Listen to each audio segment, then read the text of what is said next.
Aleluia, Jesus. Sopra, Espírito, trazendo vida, cura as feridas, dores antigas, vem restaurar. Sopra, Espírito, levanta os caídos, junta os pedaços, já ouço o ruído do teu agir. Faz levantar dos vales, põe de pé os ossos secos, com teu poder vem restaurar. E a multidão de caídos faz, Senhor, um povo forte marchar sobre a terra. Quando o vento soprar, quando o vento soprar, tudo vai se mover, tudo volta ao lugar. Quando o vento soprar, quando o vento soprar, tudo vai se mover, tudo volta ao lugar. Quando o vento soprar, glória a Deus, aleluia. Deus poderoso. Irmãos amados, para que não percamos tempo, irmãos, porque a palavra de Deus tem que ser priorizada. Muitas das vezes nós deixamos o menor tempo para a palavra, mas na verdade a palavra tinha que ter o maior tempo possível. Aleluia. Porque ela que nos alerta, né? Vai nos ensinar, não é mesmo?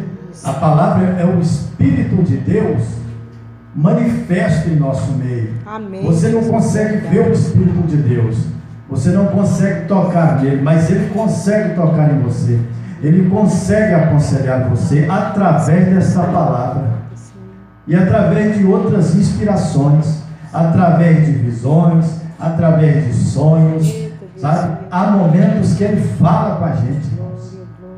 Quando os irmãos, alguns, Deus fala com nós de diversas formas. Ele fala ao coração, ou seja, ao pensamento, não é? O pensamento do crente é território que Deus anda, que Deus passeia, né? Ele fala através do pensamento, ele fala também audível, ele fala no teu ouvido também.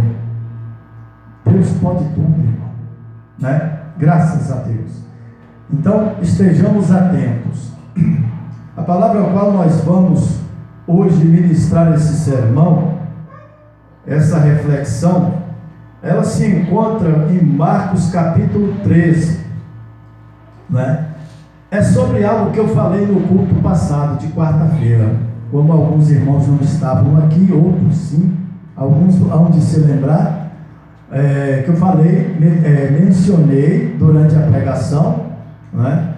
Mencionei a respeito dos últimos dias, sobre os falsos mestres, os falsos doutores, os falsos profetas.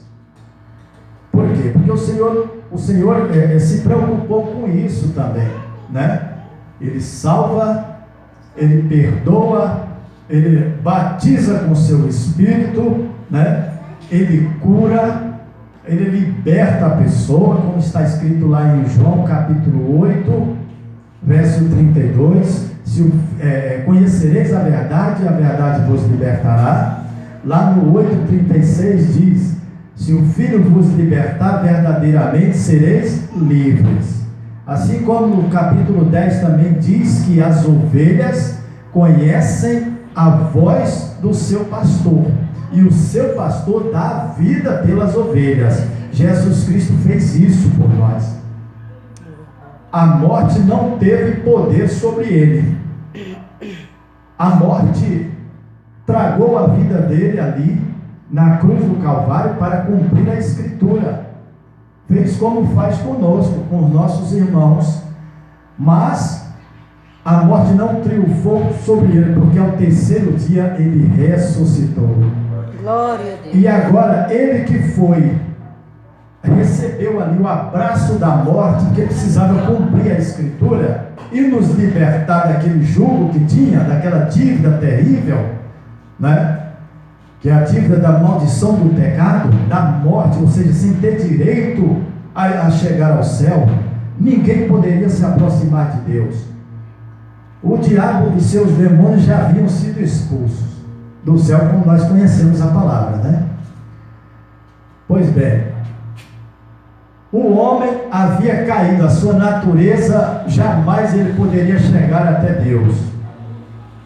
Naquele momento, pessoas como Abraão, Noé, Adão, Davi, Moisés e outros não tinham acesso a Deus. Eles estavam prisioneiros numa região que era paralela, ela era ao lado do Hades, ou seja, era um inferno de um lado e era próximo, havia só um abismo no meio. Lembra lá em Lucas capítulo 16, verso 19, quando aquele rico avarento que morreu no pecado e foi lançado no Hades, conversava com Abraão, que estava que estava no paraíso, mas o paraíso era terrestre, ele não era no céu. Então eles conversavam e Abraão diz: olha, há um grande abismo entre nós, nem quem está aqui pode ir para lá e nem quem está aí pode vir para cá. Então eles eram perto. Por isso Jesus desceu ao inferno, desceu essa mansão, tirou aquele povo do cativeiro e levou para o céu. E a palavra diz que ninguém subiu ao céu senão aquele que de lá veio. Primeiro quem subiu ao céu foi Jesus. Glória. Ele foi coroado no céu. E por isso que disse: é-lhe dado todo o poder nos céus e na terra. Porque após ele subir, ele foi coroado. Ele foi coroado, Rei dos Reis e Senhor dos Senhores, o Cordeiro que tirou o pecado do mundo. Mas nós estamos em matéria, nós somos carne, estamos vivos ainda, estamos sujeitos a pecar, a cometer erros, a derramar sangue, a mentir, não é? A desejar coisas que não podemos, que o Senhor nos proibiu. Assim como o Senhor proibiu Adão de tocar, Adão e Eva, os dois, o casal, de ao menos tocar no fruto que havia no meio do jardim. Ele disse: não toqueis naquele fruto. De tudo que há nesse jardim maravilhoso, vocês podem comer, podem utilizar, mas não toqueis. Não toqueis naquilo ali. Porque o dia que vocês tocarem naquilo ali, vocês vão morrer. A morte entrou, foi por aí, irmãos. A morte. Então, quando ela abraça alguém, hoje, nos nossos dias, alguém diz: alguém morreu. Hoje mesmo disseram que morreram pessoas.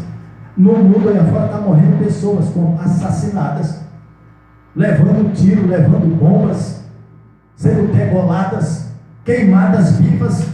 Isso existe. O mundo está sob o controle de Deus, mas o mal está operando no mundo, e nós precisamos ter cuidado para não sermos injustos, né? É de tal forma, irmão, que nós não podemos nem sequer desejar a morte dos maus. Há momentos que você dá vontade de beliscar os maus, não é? Dá uns cascudos neles, mas o Senhor nos vetou a isso. O Senhor disse: orai e vigiai para não cair em tentação. Glória a Deus. Não vou alongar muito nessa síntese, nesse início, vou entrar logo na palavra, para que possamos entender. No culto passado eu disse: olha, haverão muitos enganadores, porque nem tudo que acontece, que parece ser bom, vem de Deus, e Jesus falou sobre isso. No começo da minha caminhada na fé, eu até questionava isso, quando alguns pregadores, crentes mais experientes falavam isso, que nada, todo milagre, toda coisa boa vem de Deus. Não é isso, irmão, que a Bíblia ensina. A Sagrada Escritura fala sobre isso. Vamos ver aqui. O princípio de dores, Marcos capítulo 3, a partir do versículo 1. Esta mesma palavra está lá em Mateus capítulo 24. 23 também fala, e no 24, tá bom? Mas vamos, por hora, vamos aqui.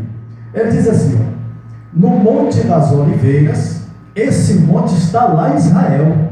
Esse Monte das Oliveiras é lá, no local que está em conflitos, eles estão se defendendo, obviamente, eles foram atacados, foram agredidos, nós temos que orar por eles e orar pelos demais, pelas pessoas. Bom, aí diz aqui, no Monte das Oliveiras, de frente do templo, achava-se Jesus assentado, quando Pedro, Tiago e João e André lhes perguntaram em particular. Eles eram